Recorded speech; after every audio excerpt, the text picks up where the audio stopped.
भुक्की आली ते नातवाच्या त्या सलून मध्ये जाऊन बसले आणि ही गर्दी होती. नातू असा चिडला, काय आजोबा कटकट आहे हो तुमची, मी आलोय ना गिराईक म्हणून, मला एंटरटेन करायचं. आजोबा हो तुमच्या डोक्यावर 3 केस आहेत, ते मोजू की कापू? Never under estimate our parents. आजोबा थाटात म्हणाले, मोजू पण नकोस आणि कापू पण नकोस, कलर कर.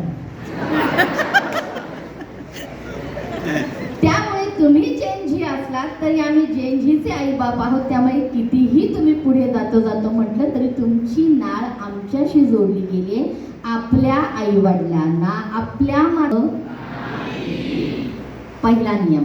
दुसरं, आज 27 फेब्रुवारी म्हणजे विवा शिरवाडकर अर्थात कुसुमाग्रज यांचा जन्मदिवस. आता कुसुमाग्रजांच्याच जन्मदिवशी मराठी भाषा गौरव दिन का साजरा केला जातो? कारण त्यांना दुसरा ज्ञानपीठ पुरस्कार मिळालाय, जो साहित्य क्षेत्रातला सर्वोत्तम समजला जातो.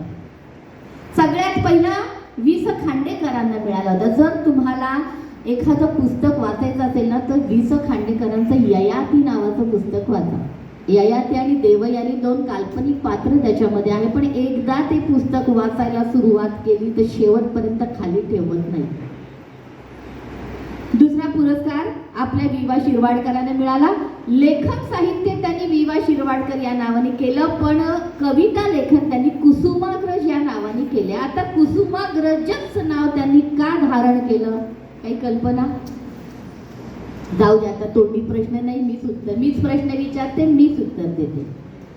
कुसुमाग्रज या शब्दाची फोड करा. कुसुम अधिक अग्रज. अग्रज याचा अर्थ मोठा भाऊ. कुसुम नावाच्या बहिणीचा मोठा भाऊ म्हणजे आपले विष्णू वामन शिरवाडकर, म्हणून कुसुमाग्रज. त्यांना एकच लहान बहीण होती, बाकी सगळे भाऊ होते. कुसुमचा अग्रज, कुसुमचा मोठा भाऊ, म्हणून कुसुमाग्रज असं नाव त्यांनी धारण केलं. आणि दुसरा एक जो गोंधळ होतो, मराठी राजभाषा दिन कधी असतो? आम्ही जेनजीचे पेरेंट्स खूप हुशार आहोत. तुम्हाला प्रश्न आहे, मराठी राजभाषा दिन कधी असतो? आज काय आहे? मराठी भाषा गौरव दिन आहे. मराठी राजभाषा दिन कधी असतो?